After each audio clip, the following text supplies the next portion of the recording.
Today is June 7th.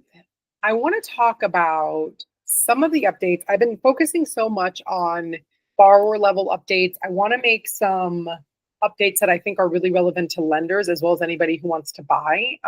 This video today, I want to address the massive shift that's hitting millions of student loan borrowers with federal collections now being back on. The race to help people who are financially in sync is more evident than ever. And I want to talk about state level support because it is really relevant to those in those states as well as lenders who originate in various states who help borrowers. I want to talk about what states are doing to step up. If you are helped or you have an audience that is helped by updates on student loans, please like, subscribe, share, hit the thumbs up. If you don't mind, comment below of topics and content you'd like to see more of. I did have a request on PSLF payback, so I will address that question asking me to talk about it at the end of this video. So stay tuned for those interested in PSLF payback. But I want to address how states are stepping up and how borrowers can protect themselves. So let's get into it. First and foremost, I talked about federal collections resuming in May of this year. That's literally this past month. For so many people, payments have been on pause for 4 years. Can you believe that? 4 years. And 5 million borrowers are now about to face wage garnishment with even tax refunds being seized to pay off student debt that they haven't paid or is now in the process of getting into the default process, and even loss of Social Security benefits. But there is a projected additional a total of 10 million people on the brink of default. That's literally almost 25% of borrowers are in process of being in default. That's crazy, right? I mean, it's not like a lot of people I talk to, well, they should pay off their debt. That's the mentality. But the reality is there are people who are misinformed of their payoff date. There's people that have filed into income-driven plans that are hearing no response. So it's not the lack of will to act, but it's responding to people's enrollments and responding to people's request to enroll into different programs, right? I've been reading stats, and it's staggering how many people are enrolled and are waiting, as well as people who are just uninformed of. Literally a third of borrowers are uninformed about other payment options besides the standard plan that they're already put into, and the standard plan is a 10-year plan, right? So the point is, borrowers are confused and scared, and some states are setting up helplines for everybody from college grads all the way to retirees. States are setting up state helplines to help borrowers get on the right repayment plan and to figure out how they qualify for forgiveness, because it turns out that under 20% of people who can qualify actually understand the process or the steps to qualify. Isn't that crazy?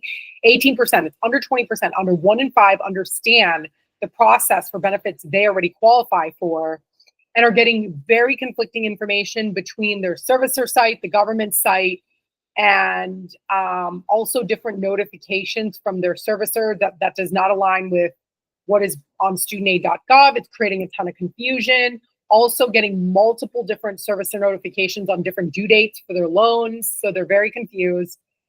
And I just want to point out a few examples of how states are stepping up. So 16 states plus Washington, D.C. have created ombuds offices to guide borrowers. They're running workshops, taking complaints, helping people file paperwork even. States are even offering mini grants, or they're adjusting their tax policy. So if that you get forgiveness, you don't owe state taxes on it. And they're trying to catch people on the brink of sinking, because a lot of these states, 16 plus Washington, D.C., feel like the federal government is not doing their part right now to help borrowers. So I want to highlight one state specifically, Illinois. The state of Illinois has its 7th in the nation for the amount of student loan debt. $63 billion of federal debt belong to borrowers that live and reside in the state of Illinois. So the state of Illinois launched a Buy Smart program where they will help borrowers pay up to $40,000 in their loan and $5,000 towards down payment assistance. And right now, so far, 750 families have come through the program, and they created a $1.5 billion student. It's called the Student Empowerment Fund to offer low-cost private loans at the state level. So this is a highlight of a model. Other states like Massachusetts, and of course, the more progressive states that have the lower default levels because they're putting in state level supports, are the ones that are stepping up. The states in the South that have fewer consumer protections and fewer supports are the one with the highest default rates. Like Mississippi, it's up to 31%, higher than the national average. So that's interesting how that works, right? But the bigger problem right now, also, besides the fact that states are stepping up, and what if you reside in a state that doesn't have a special program, right? There's gaps. Obviously, the federal government could provide more standard assistance across all states. That's not what's happening, but there's also a big gap in private loans. In the instance of Illinois, because I was talking about Illinois, 10% of grads carry private loans with no federal protections or forgiveness. So, for example, they're seeing like public servants who would qualify for public service loan forgiveness, or even older borrowers who are taking out more for their children are in default or getting behind. So, obviously, the rising tuition is an issue here. So, lots of states, lots of experts and states are talking about how do you simplify repayment plans? How do we create better oversights for servicers? How do we create better targeted aid programs for borrowers who are at risk? And the programs like Illinois' Buy Smart that gives the assistance towards student loans as well as homeownership are certainly innovative ways to help, but there's also need to coordinate at the national level to help people across states. It shouldn't just be like you're lucky you live in Illinois, you get help, right? So there's a lot of talk about that, or you live in Massachusetts or one of these other states with programs, but what can be done, right? So if you're a borrower with student debt, obviously, I very much say stay informed, even though your servicer is hard to work with. Log on to the portal, see when your due dates are, set up auto pay. If you're unable to afford the payment, definitely enroll into income-driven repayment. Even if there's pauses, Loan Sense can help e-file directly through with the servicer to get you into fewer studentaid.gov backlogs. Explore those payment options. That's very critical. And then, of course, for people that are lenders or outside of that have more influence, right? And have our words are powerful and can have influence with policymakers, like call up your representatives and say, hey, we need state level guidance for borrowers here, right? Like the federal government's servicers are backed up. What kind of state level guidance and models can we provide in this state to help borrowers in repayment? So again, if you find this information helpful, I am going to, what I'm going to do, and tell me if this is useful, I want to provide a guide to what programs exist at the 16 states in Washington, D.C. I'm going to work on a guide, or I can also do a video on the 16 states and the state of Washington, D.C. I know I just highlighted Illinois because Illinois is pretty bold. So that's why I talked about it here. But let me know if you're interested in this, providing a guide and summary on the 16 states. Comment below. And then lastly, I want to talk about PSLF buyback. I want to clear confusion right away, because questions we're getting around PSLF buyback is, can you enroll in PSLF buyback even if you're not at the 120 payment? PSLF buyback is a program that enables borrowers who have made 120 payments, or close to 120 payments, who have had months that didn't count towards forgiveness for whatever reason, whether it's they didn't certify the employer, right, or they weren't paying, whatever the reason is that those months don't count. You can use your current payment to pay at your current rate for those months you didn't pay. And as long as you can certify the employer, then that time that you didn't pay will get counted, and you will then get your payment count up to 120, and your loans will be forgiven. It is for those who are coming close to repayment. So let's say you're at payment 30.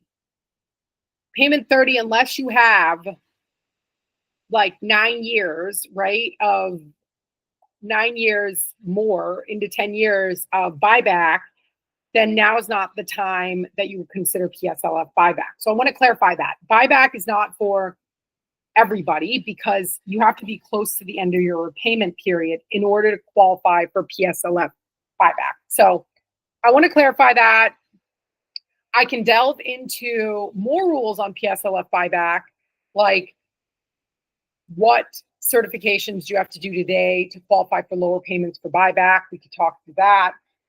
Let me know what more interest you have, because the largest question is like, do I, if I have 5 more years to pay, qualify for PSLF buyback? The answer is no, unless you have the remainder 5 years to buy back.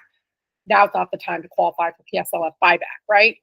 That's the main question. If you're interested in more details of PSLF buyback, please, which is public service loan forgiveness buyback, to increase the number of qualifying credits, comment below, like this video, share with those with whom you think would be relevant. And again, public service loan forgiveness is for all people who work for government or nonprofit, which is about almost 40% of our workforce in the United States, because hospitals, schools, universities are all public service. So that's my quick spiel. I am very excited by the state level work that's happening to help borrowers. I do think that we do have to streamline help across the government, though, because people who are in states without great programs are disadvantaged. Also, states like New Hampshire, Illinois, states that provide state level public funding through municipal bonds are doing a great service because they can lower the interest rate and provide similar protections as the federal government without necessarily having to be a federal loan. So we very much support that. Of course, we know that hiking and rise in tuition, the various issues that are causing people to get into so much debt need to be addressed. I'm definitely a proponent of that. So that's my side spiel. Please let us know what questions you may have so we can better answer your questions. And again, I want to give a last shout out. We are still helping people with bar defense. So if you're helped or want to understand if you qualify for bar defense, we have a 15-minute consult. We also can recommend the best course of action if you are just trying to get into income driven or PSLF. So I want to give a shout out for a few of our services as well.